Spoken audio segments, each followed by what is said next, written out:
Khi bao giờ ở quê ta miền đất nhỏ, thôn xóm vẫn nhắc tên người anh hùng đã chết cho người.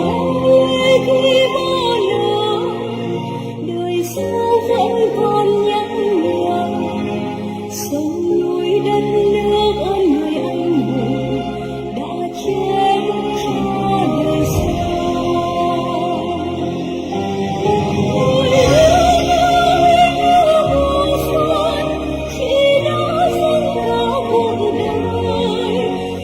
Chiến đấu với bao niềm tin, dù chết vẫn không buồn.